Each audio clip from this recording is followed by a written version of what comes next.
So let's talk about what we do when we're disappointed in a relationship. Can you get that if we have no facility with being disappointed, like being response able with disappointment, we're going to get hijacked all the time in a relationship. We just lose ourselves, lose our sense of self, our sense of center and what we're up to. Like the value in knowing what you do and seeing what your automatic response is to disappointment. I don't know if we can change it or not, but to see that it's running gives us some power broader than the, right? Mm-hmm. Like, let's just step back. So there's two pieces for me in my coaching and having people be clear about what's running them in their life when it's not them. One of them is like an energetic defense, right? So there's somebody threatens us. I mean, ultimately it's all some version of fight or flight, but there's more specifics that I think give me power and more clarity. So one of them is on an energetic level, like what I mean by energetic is just pre-verbal. Like we're not talking, we're not even doing anything. There's like this sense of like puffing up, right? Like a puffer fish. Like some people, like if they're confronted or they feel afraid or like it's not going to go their way, they get bigger, right? Like they kind of puff up. And then there's others that they kind of like wall off, like it's almost like concrete's present now, right? They become immovable, like statues, like stone. There's people who kind of withdraw and get smaller, like I'm not here.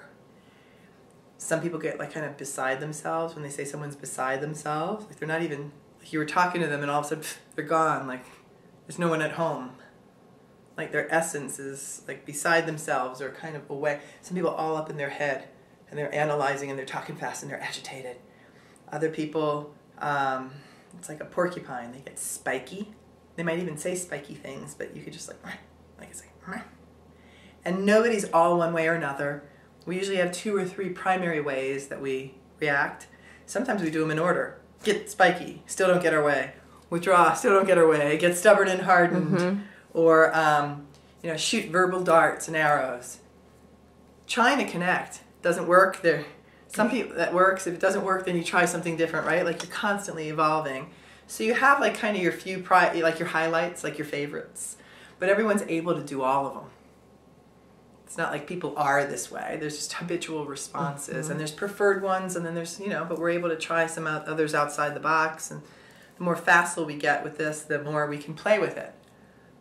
We can have 12 different energetic defense mechanisms instead of just 2 main ones, like that we are this way or something like that. All right. Second part 2, is what we actually do or say in relationship when we're disappointed.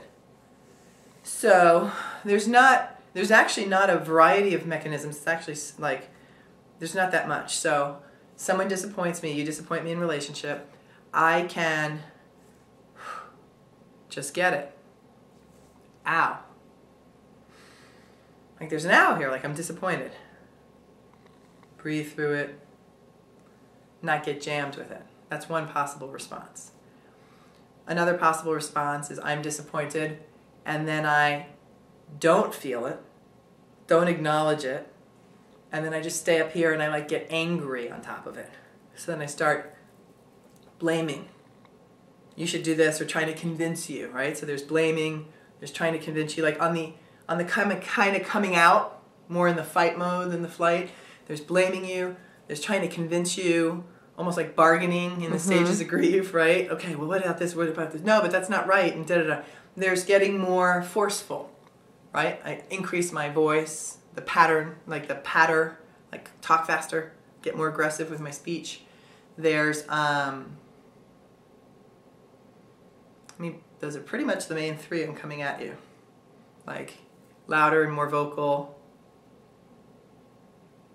kind of disconnected from the ow, just angry on top of it, and then some kind of bargaining and trying to convince. Then we have some others that are like passive, right? Like flight, like never mind, I didn't want it anyway, or I just stopped talking to you. Or just, stay or go. Yeah. So it's like unfriend you. Like, I'm here smiling at you politely still, but I've already written you off. I'm about to go home and click unfriend on Facebook, right? Because I'm disappointed because you didn't fulfill my expectation.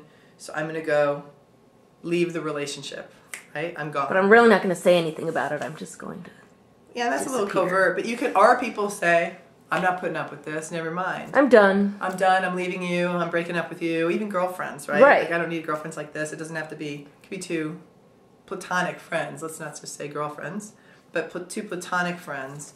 And so there, you know, the obvious, the withdrawal. Then there's the obvious coming at you, but there's this also like kind of covert responses where you're like trying to keep it together. You're disappointed, but you're trying to, you know, like be a good egg about it or something like that, and still trying to get your way. But it's clear to you, you're the good guy, they're the bad guy. So it's almost like a passive aggressive, some people would label it, or covert hostility. So you're trying to get them to see how they're really a horrible person here because you're disappointed. And threats come in this category too. I use this one. It's like, especially with my little child, right? So he's supposed to do something, he disappoints me. I'm like, I'd really love you to stay up till irregular bedtime, but if you don't, I guess you're too tired, then you need to go to bed. Like, it's like either a covert threat or an open threat. Like, if you don't give me this, then I'm not going to do this. Mm-hmm. If you do this, it sounds really overt, but not really, because there's some, like, it's a sense of, it sounds like we're just talking here, but there's threatening happening.